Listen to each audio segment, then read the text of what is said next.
If you've ever wondered why one garden bed thrives while another struggles, despite the same seeds, sunlight and watering, the answer is often hiding underground. Soil density is one of those quiet, overlooked factors that can make or break a garden. Here on Soil Factor, we talk a lot about what's happening beneath the surface, because that's where the real story of plant health begins. Today, we're digging deep into soil density, what it is, why it matters, and how you can work with it, not against it, to grow stronger, healthier plants. Soil density refers to how tightly packed the soil particles are in a given space. In simple terms, it's about how heavy and compact your soil feels. Dense soil has particles pressed closely together, leaving little room for air and water. Less dense soil is looser, lighter and full of pore spaces that roots, water and beneficial organisms can move through easily. For gardeners, soil density isn't an abstract science concept. It's something you feel every time you push a spade into the ground. If your shovel hits resistance and comes out with hard clods, you're dealing with high-density soil. If it slides in smoothly and lifts crumbly earth, you're on the right track. Soil density controls almost everything that happens in the root zone. Roots need oxygen just as much as they need water and nutrients. When soil is too dense, air can't circulate properly, and roots literally struggle to breathe. This leads to shallow root systems, weak plants, and poor yields. Water movement is also affected. In overly dense soil, water either sits on the surface or drains so slowly that roots suffocate and rot. In soil with balanced density, water infiltrates evenly, reaching deep roots without creating puddles or runoff. Nutrient availability follows the same pattern. Healthy density allows microbes to thrive, breaking down organic matter into plant-ready food. In short, soil density determines whether your garden soil is a welcoming home or a hostile environment for plant life. Not all dense soils are the same. Clay-heavy soils naturally have smaller particles that pack tightly, making them more prone to high density and compaction. Sandy soils, on the other hand, have larger particles and tend to be less dense, sometimes too loose to hold water and nutrients effectively. Loam sits in the sweet spot. It balances sand, silt and clay, creating a structure that holds moisture while still allowing airflow. Understanding your soil's texture helps you predict its density challenges and choose the right improvements. A clay soil doesn't need to become sandy. It needs structure, organic matter, and patience. One of the biggest causes of excessive soil density in home gardens is compaction. This happens when soil particles are pressed together by repeated pressure.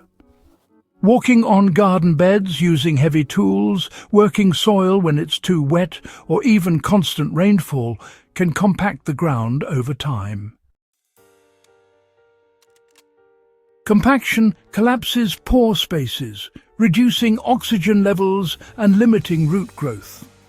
Plants respond by sending roots sideways instead of downward, making them more vulnerable to drought and heat stress.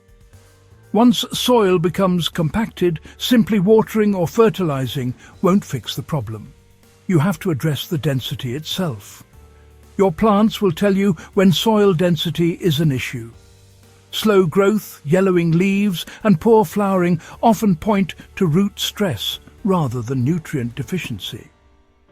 You may also notice water pooling on the surface after irrigation or rain, or soil that cracks hard when dry and turns sticky when wet.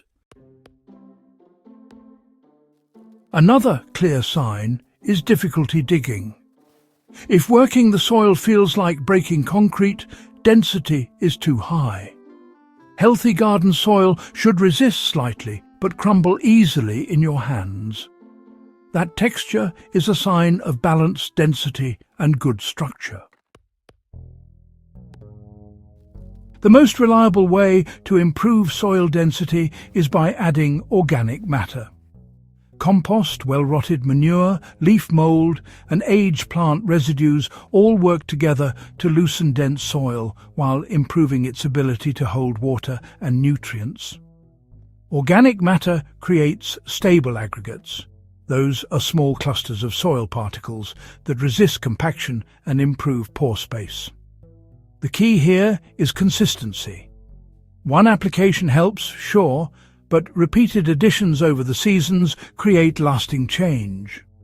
Work organic matter gently into the topsoil, or even better, apply it as mulch and let worms and microbes do the mixing for you. And, avoid the temptation to over-till.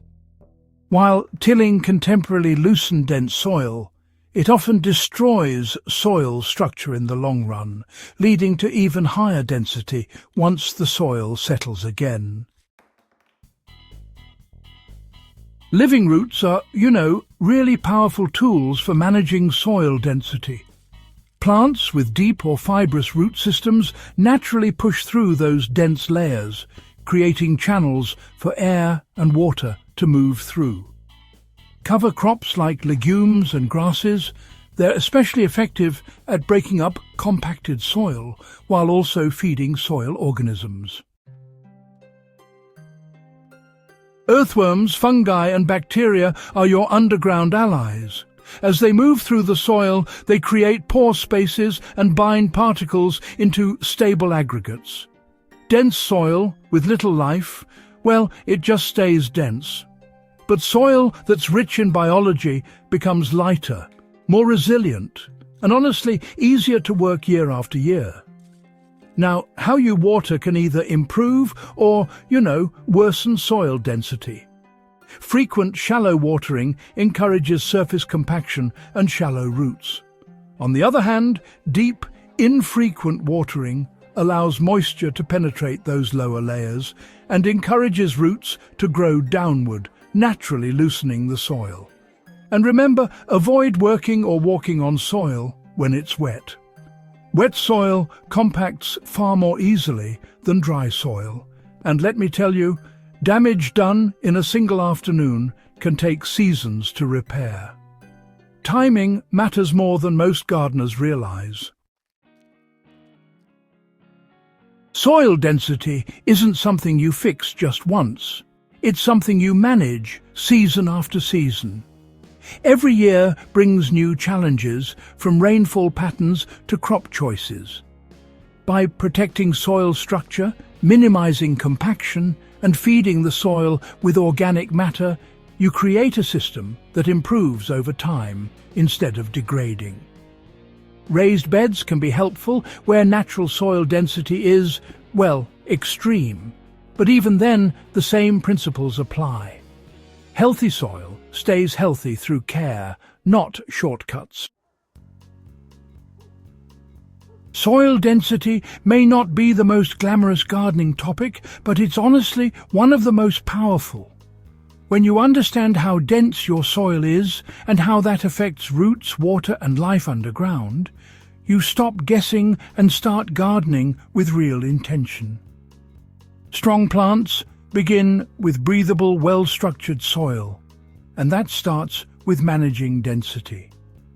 If this deep dive helped you see your soil in a new way, don't keep it to yourself. Share this with a fellow gardener who's struggling with stubborn soil, and make sure to subscribe to Soil Factor for more grounded, practical insights that help your garden thrive from the roots up.